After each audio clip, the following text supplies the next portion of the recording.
Okay, so in this second video, we're going to be exploring the transformation minus f of x. And I discussed in the first video what this original function was and how I filled in this table. But we're just going to be proceeding with this transformation here. So the example we're looking at is y equals minus f of x, and the minus is outside the front of the entire function there. So previously, these were the outputs of the function, these numbers that I've got in red here, and we said that the y coordinate was the output of that function. So this time it's saying, take that output that you've got and negate it. Negate it means make it negative if it's positive and make it positive if it's negative. In other words, just kind of flip the sign around so that you get a different one. So previously, minus 3 output a 1, but this time I want it to output the opposite of that, so I want it to output a minus 1.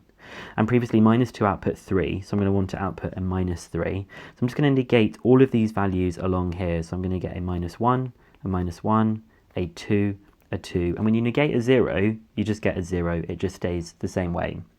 So I'm going to take these values that I've got and I'm going to sketch them by putting them onto this graph that I've got here. So my first one is minus 3 and minus 1. Now minus 3 for the x and minus 1 over here is going to be this point.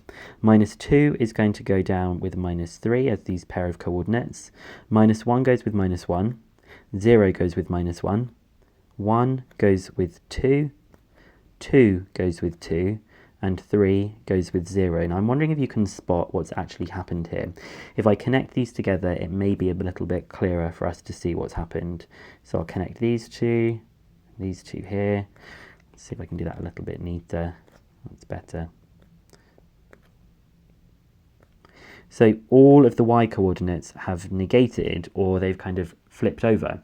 So I'm wondering if you can spot what's actually happened. It looks like the original blue graph has been reflected in the x-axis, and sometimes the way I describe this is it's almost like flipped over in a vertical direction like this. So there's two ways we could describe this. We could say that the minus f of x represents, I sometimes call it like a vertical flipping, or we could say that it is a reflection in the x-axis. A reflection in the x-axis. Now I hope that makes sense, because all of the y coordinates were previously positive here and now they've become negative, so they've flipped downwards, and all of the y coordinates for this section were negative, they flipped over and they've become positive over here. So what does that do to the coordinates? Well, the x coordinates all remained the same, it's just that the y coordinates have all negated or flipped. So the minus 3 minus 1, sorry, the minus 3 1, which was here, has now become minus 3 minus 1. So let's just write this one in. It's going to be minus 3, minus 1. So just the y1 changes. Again, just the y1 is going to change here. So it was a 1 minus 2, and it's flipped up to a 1, 2. So the x-coordinate doesn't change, just the y-coordinate gets negated like this. So what about if it was an algebraic expression? Well, if I had sine x, all I'm going to do is negate that whole thing. That's saying, like, just put a negative outside the front of the whole thing. Now, if it was an expression that looks like this, you can't just put a negative outside the front. You need to negate the whole expression.